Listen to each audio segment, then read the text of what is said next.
Hello everyone, I am Praveen Jahangir.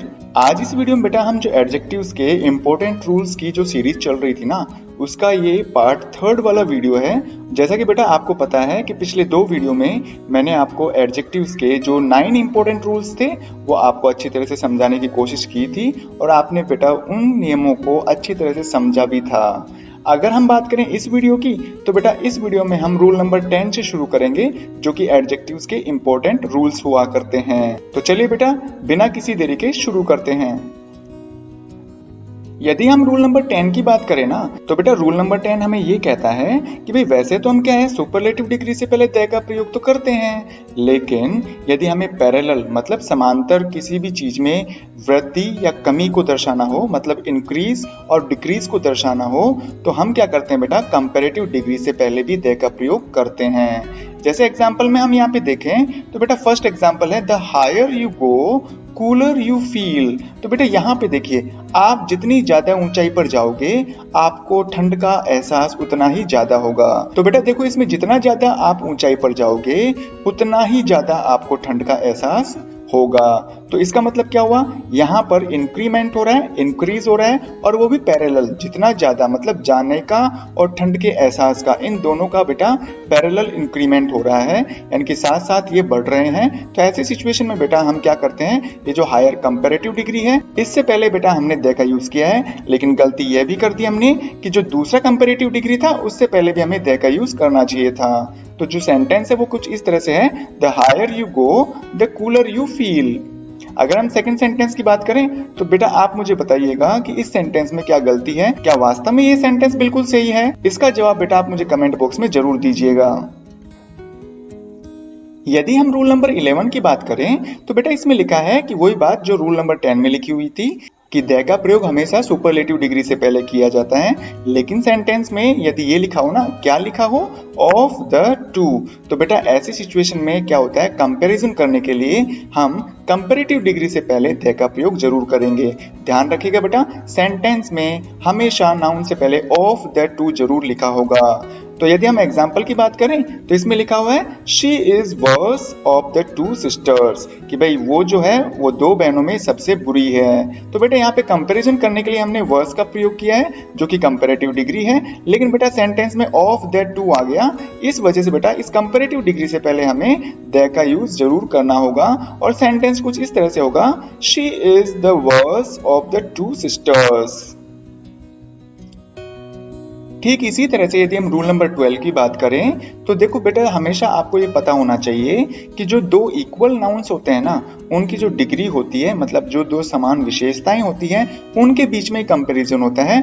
कभी भी बेटा असमान चीजों के बीच में हम कंपेयर नहीं कर सकते। तो बेटा आपको ध्यान रखने वाली बात यह है कि यदि वो समान चीजें या जो समान संज्ञाएं हैं वो यदि सिंगुलर है तो बेटा आपको दैट ऑफ का यूज करना होगा, और यदि वो प्लूरल है तो आपको दोज ऑफ का यूज करना होगा।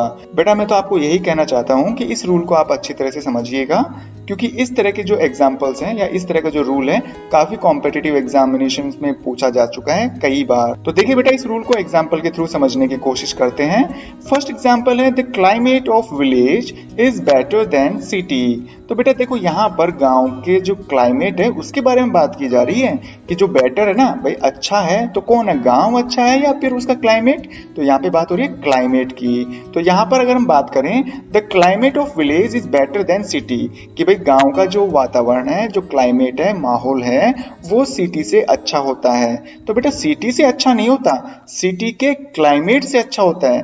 तो यहाँ पर जो कंपैरिजन करना था वो क्लाइमेट में हो रहा है, न कि विलेज और सिटी में। तो यहाँ पर हमें क्या यूज करना चाहिए था, देन के बाद में आपको दैट ऑफ सिटी का प्रयोग करना चाहिए था, क्योंकि हम बात कर रहे हैं बेटा सिटी नहीं, सिटी के क्लाइमेट के बारे में, और जो क्लाइमेट है यहाँ पर सिंगुलर है, तो हमने सिटी से पहले दैट ऑफ का प्रयोग करना था। तो बेटा ये जो सेंटेंस है वो कुछ इस तरह से होगा, the climate of village is better than that of city, मतलब विलेज का जो क्लाइमेट है वो सिटी के क्लाइमेट से अच्छा होता है।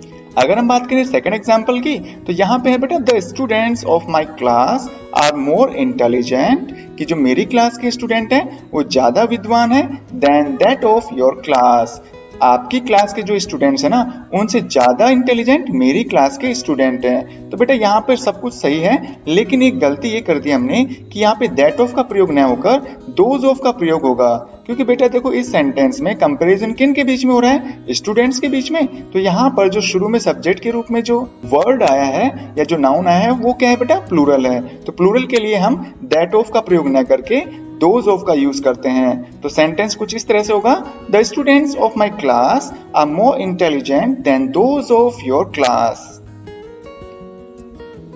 यदि हम रूल नंबर 13 की बात करें ना, तो रूल नंबर 13 हमें ये कहता है बेटा कि यदि सेंटेंस में पॉजिटिव और कंपैरेटिव दोनों तरह की डिग्री को शामिल करना हो ना, तो भाई आपके लिए दो रूल बना रखे हैं, मतलब मैंने दो स्ट्रक्चर दे रखे हैं, आप इनको किसी भी रूप में इस्तेमाल कर सकते हो। यदि आपको फर्स्ट वाला समझ में आ गया तो बेटा ये जो सेकंड वाला स्ट्रक्चर है या फॉर्मूला है वो आसानी से समझ में आ जाएगा। तो आपको ध्यान में ये रखना होगा कि भाई जो पॉजिटिव डिग्री है और कंपैरेटिव डिग्री है इनको एक कनेक्टिव के थ्रू सेपरेट करना होगा। तो कनेक्टिव से पहले आप पॉजिटिव डिग्री का इस्तेमाल करिए, मतलब एज और एज के बीच में पॉजिटिव डिग्री ला दीजिए, और कनेक्टिव के बाद में बेटा आप कंपैरेटिव डिग्री का इस्तेमाल कर सकते हैं। मतलब ये हुआ कि कंपैरेटिव डिग्री के बाद में आपको देन का यूज करना होगा। अगर हम इसको स्ट्रक्चर को पलट दें तो बेटा आप कंपैरेटिव डिग्री पहले भी ला सकते हैं और जो पॉजिटिव डिग्री है वो आप बाद में भी इस्तेमाल कर सकते हैं कनेक्टिव के बाद में। तो चलिए बेटा इनको भी हम एग्जाम्पल के थ्रू अच्छी तरह से समझने की कोशिश करते हैं। फर्स्ट एग्जाम्पल है बेटा, she is as intelligent as and more honest than he. तो बेटा यहाँ पर तुलना शी और ही की क्वालिटीज में हो रही है। तो जो शी यानी वह जो लड़की है ना वो उतनी ही इंटेलिजेंट है जितना कि इंटेलिजेंट वो है, लेकिन जो वो शी है ना वो लड़की वो ज्यादा ईमानदार है किससे, उस लड़के से। तो देखो हमने यहाँ पे क्या किया, पॉजिटिव डिग्री का इस्तेमाल भी कर लिया और कंपैरेटिव डिग्री का भी इस्तेमाल कर लिया। इसी तरह से सेकंड एग्जांपल की बात करें तो इसमें लिखा हुआ है Rakhi is thinner than and as faster as Seema, कि जो राखी है ना वो सीमा से ज्यादा पतली है लेकिन सीमा के जितनी ही फास्ट है। तो बेटा यहाँ पे हमने गलती ये की है, तो बेटा ये जो कनेक्टिव है ना इसके बाद में हमें पॉजिटिव डिग्री का यूज करना था, क्योंकि आपको पता है एज और एज के बीच में हमेशा पॉजिटिव डिग्री आती है, और मैंने यहाँ पर कंपैरेटिव डिग्री का इस्तेमाल कर लिया। इस वजह से बेटा ये पूरा सेंटेंस गलत हो गया।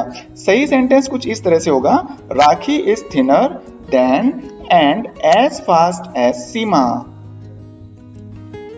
अगर हम बात करें रूल नंबर 14 की, जो कि बेटा इस वीडियो का लास्ट रूल होने वाला है, तो इसमें मैंने सिंपली आपको समझाने की कोशिश की है कि यदि आप नाउन के बाद में एलवाई जोड़ते हो ना तो इस तरह से हमें एडजेक्टिव प्राप्त होता है, मतलब एडजेक्टिव बनता है। यदि आप एडजेक्टिव के बाद में एलवाई जोड़ते हो तो बेटा वो बनता है एडवर्ब। जैसे लव क्या है, यहाँ पे नाउन है और नाउन में एलवाई जोड़ा लवली हुआ, तो ये जो लवली है बेटा वो क्या है, एडजेक्टिव। ठीक इसी तरह से लविंग, लविंग का मतलब होता है प्यारा, और ये बेटा क्या है, एडजेक्टिव। इसमें एलवाई जोड़ने पर लविंगली हुआ, यानी कि लाड प्यार से।